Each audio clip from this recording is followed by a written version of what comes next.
Good afternoon, everybody, and thank you very much for coming out this afternoon for what's to be a very, very exciting announcement. My name is Don Bureau, and I'm the president of the Nova Scotia Community College. And as I say, I'm truly pleased to be here to welcome our speakers.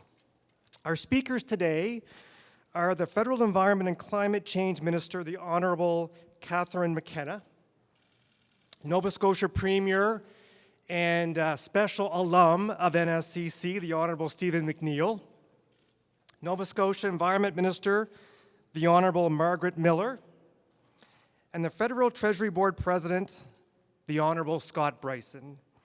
I want to thank each of you for bringing your special announcement to our campus today, and again, to all in the audience, thank you very much for coming out. You know, our waterfront campus is a great backdrop for today's announcements. Each and every day, our students, our faculty, our staff, our researchers, and our industry and government partners come to this building, and one of our wings is known as the Center for the Built Environment, to work and study with an emphasis on sustainable building practices, environmental stewardship, and collaborative learning initiatives. And I get very passionate about their activities as they represent a new educational model with the goal of bringing together trades and technologies to create environmentally sustainable change in the built environments for the future. We wanted that particular wing to be a living, learning, and research lab, and we want it to be an example of restorative building design with features like a green roof, living walls, solar and wind industry, and geothermal systems, all designed to the standards of the LEED rating system. We also have an outdoor solar classroom to ensure our students understand how to teach others about sustainable practices. And we even have a solar bench designed by our staff to allow our students and staff to charge their phones with solar power while relaxing outside. I'm extremely proud that this campus was just recently recertified under the BOMA Best program at the platinum level. Sustainability is a major priority for the Nova Scotia Community College as we live our dream of building, our mission of building Nova Scotia's economy and quality of life through education and innovation. And I can't imagine a better place for this announcement than right here today. So on behalf, again, of our welcome guests, thank you for choosing NSCC for this very, very important announcement, a campus where the environment is very, very important to us. So I'd like to invite the first speaker to the podium, Nova Scotia's Environment Minister, the Honorable Margaret Miller, and MLA for East Hants. Minister Miller, welcome.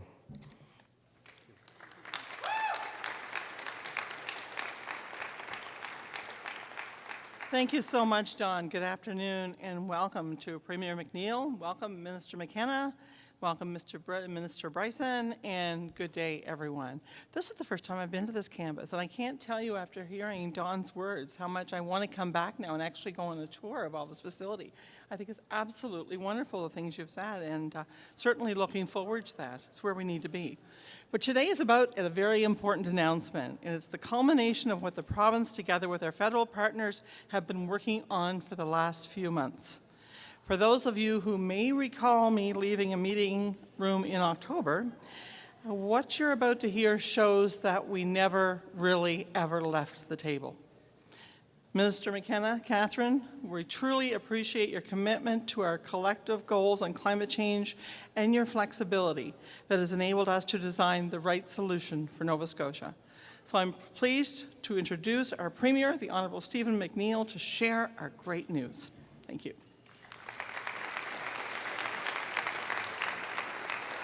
Thank you very much, Margaret. Don, thank you for allowing us to use this magnificent facility.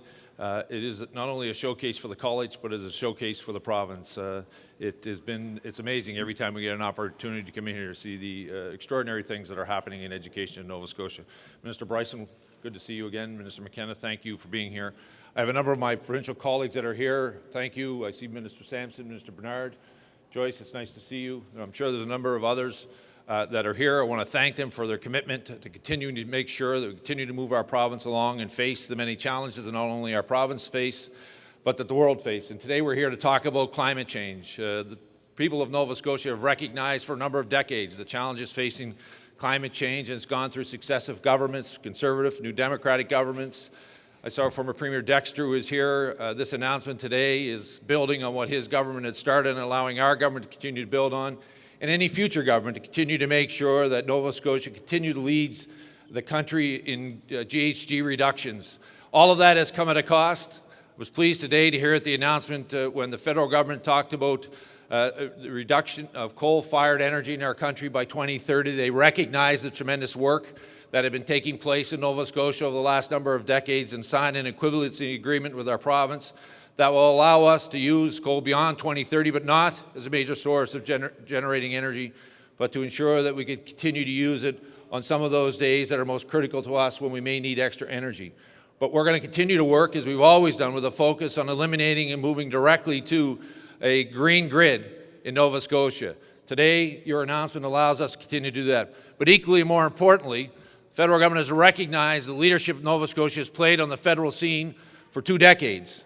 Today, we're proud to announce a cap-and-trade system inside of our province that will allow us to continue to build a system that works for our province, our economy, and the businesses that are here.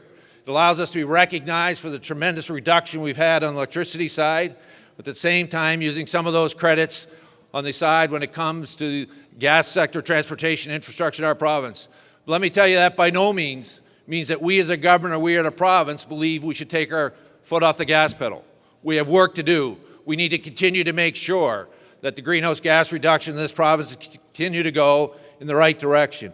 We want to continue to lead Canada in GHG reductions as we have done now for a number of decades. And without the support of the federal minister and without the support of the Prime Minister, recognizing what Nova Scotians have done, we would not be standing here today. They recognized for over successive governments that we had a unique situation here in Nova Scotia. We are already at the 2030 target today when it comes to the electricity side. Doesn't mean we want to stop, and we will not stop. And this announcement today will allow us to continue to build on that great work. So, Minister McKenna, I want to thank you for recognizing the unique situation that Nova Scotia is playing. I want to say that we want to be part of the federation that continues to reduce Canada's overall greenhouse gases. I want to tell you that in Atlantic Canada, we have a tremendous number of sources of renewable energy, not only in Nova Scotia, but our sister provinces next door, that we can not only continue to reduce our carbon footprint to zero, but I believe we can help Canada achieve an even greater number as we move forward. And you can look at Atlantic Canada to lead that. I also want you to take back to the Prime Minister for me my great appreciation for his patience as we've been going through what has been some very difficult conversations about making sure that we got the right piece that worked for Nova Scotia. At the same time, it worked for Canada. And let me say on behalf of our government to the people who work in your office, the public servants who represent Canadians in your department, what a pleasure it has been to work with them.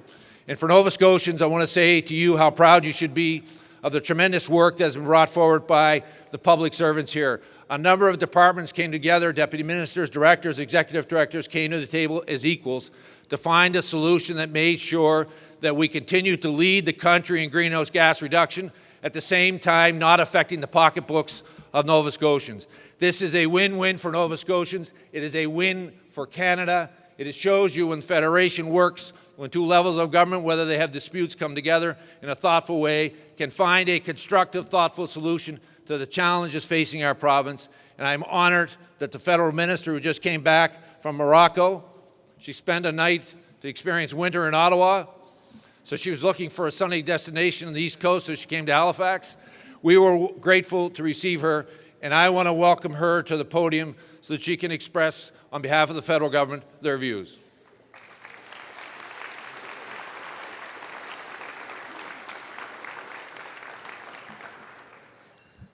Well, thank you very much, Premier. It is a huge honor to be here, and the weather is a heck of a lot better than Ottawa. I want to say a big thank you to my good friend, Minister Miller.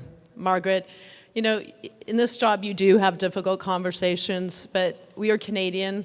We recognize that we need to find solutions for each province, and I think we worked extremely hard coming together. A shout out again to the public servants on both sides who worked extremely long nights to get us where we are, and we are in a really great place.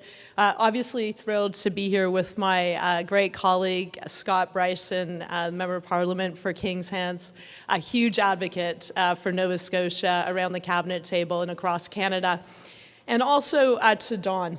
It is a thrill to be here. And you know, when I look around here and I hear about the fact this is a LEED Platinum building and all these awesome solutions that you're coming up with here, and I look at the students and I look at the professors, this is what it's all about. This is about not only building a better future for young people and future generations like my kids and all the young people that are here, but it's also about economic opportunities. It's about ingenuity. It's about finding solutions. It's about making us stronger. As you know, I was in Morocco this past week for COP22. I was there with provinces, with territories, with municipalities, with business, with Indigenous leaders, with civil society, and with youth. Canadians are united in tackling climate change. It's hard to believe how far we've come along in only one short year. It's one short year since nations, both big and small, agreed to work together and to take global action to fight climate change. Ces rencontres internationales sont extrêmement inspirantes.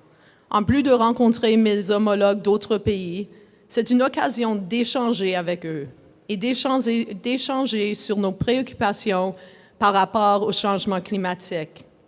Et je reviens avec un désir encore plus fort de faire avancer ce dossier-ci. Global action must start on a local scale. This past March, premiers convened in Vancouver and agreed to transition collectively towards a clean growth future, towards creating jobs and prosperity for all Canadians, while making Canada a leader in the emerging global low-carbon economy. Nous continuerons d'ailleurs cette discussion lors de la prochaine rencontre des premiers ministres en décembre. We are moving forward together with a number of measures that, when combined, will make great progress towards meeting our emissions reduction targets, and more importantly, will position Canada as a global leader in clean growth, green infrastructure, and low-carbon innovation. Earlier this fall, we announced that we will be implementing a pan-Canadian approach on pricing carbon pollution. This approach is flexible and allows each province to choose a model that works best for its own circumstances as we work together towards our collective goal of reducing our carbon emissions.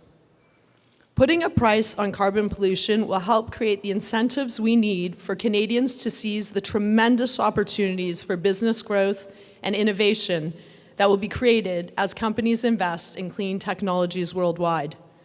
This is why leading Canadian companies in the energy sector, in the consumer goods sectors, and all 5 major banks have come out in support of carbon pricing.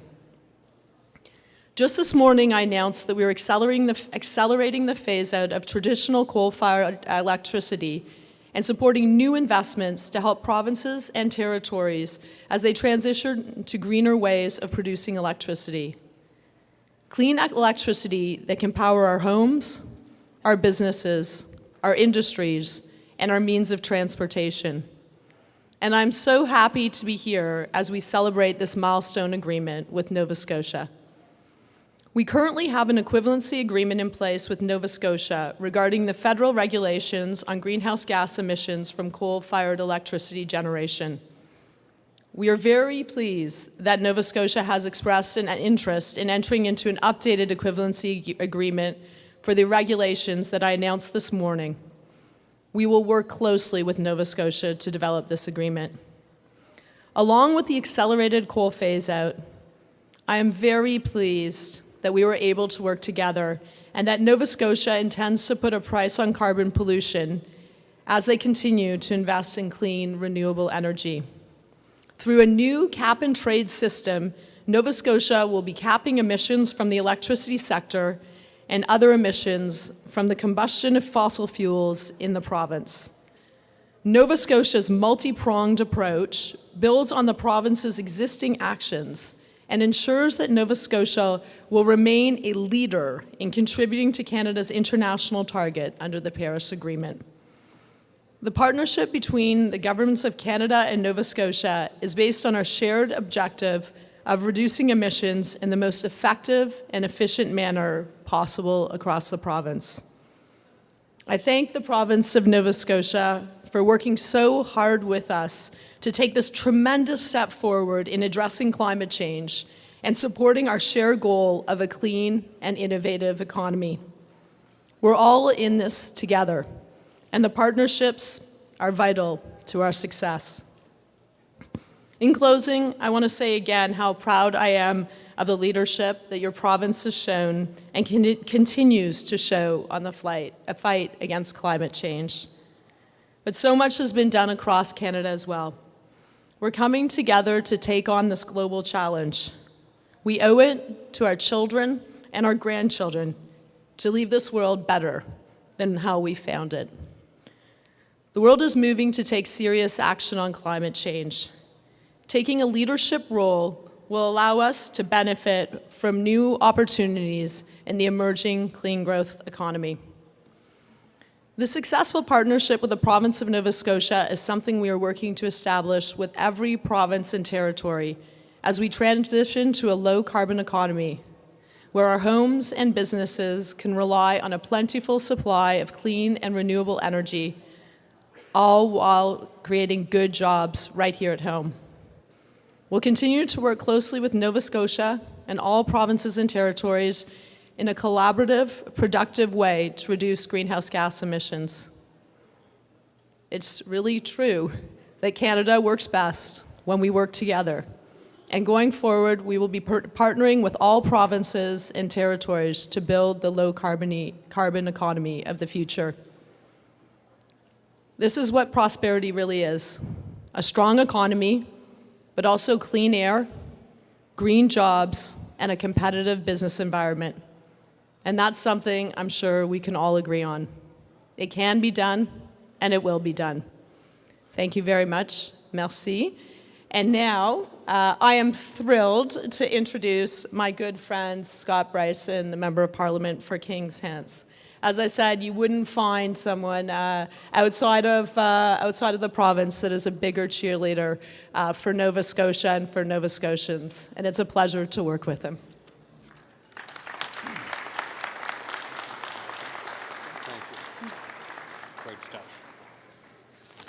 Thank you, Catherine, and thank you, Dawn, and Minister Miller, Premier.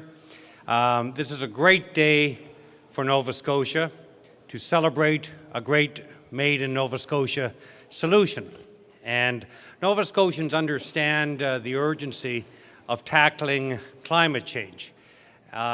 We've experienced in our province, with all our coasts, the increased frequency of storms, from flooding in Cape Breton recently to Hurricane Juan. Nova Scotians understand fully the impact of climate change and the importance of leadership to tackle climate change.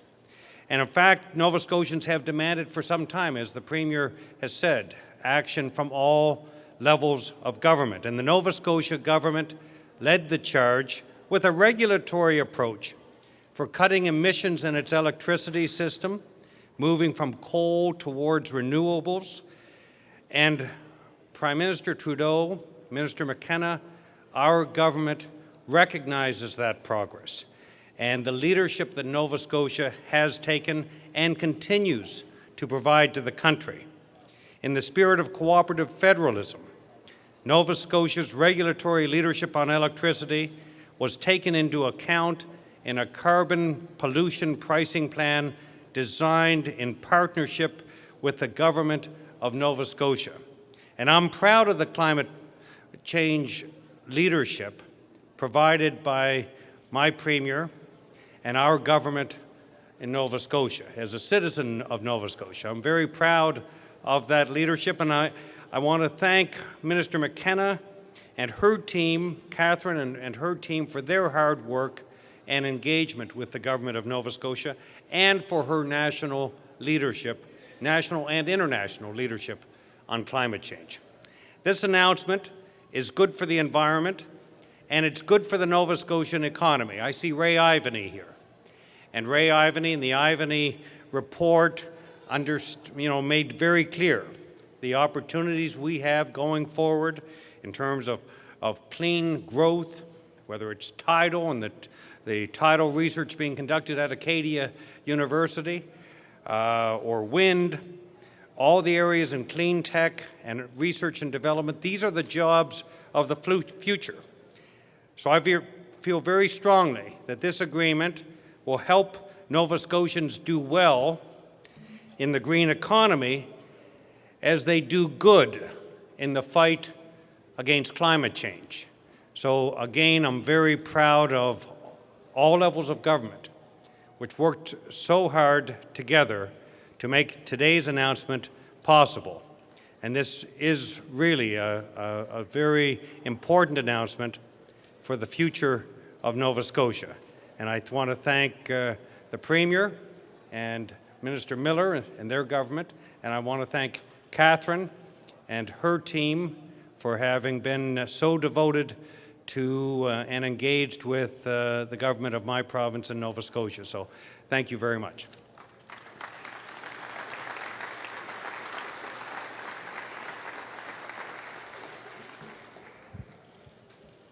So folks, again, thank you so much for coming out today. And on behalf of the Nova Scotia Community College, I want to offer our federal and provincial government partners a huge congratulations on this announcement and this agreement today.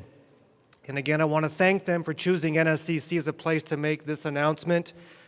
As I mentioned, we're in a living green building. Our students are conducting research every single day in this area. And to our ministers and our premier who know that the future of this country come to this place of study every day to learn. So to our students, this is a very, very important and impactful announcement for the future of your work. So again, well done, and I think they deserve one more round of applause. Congratulations.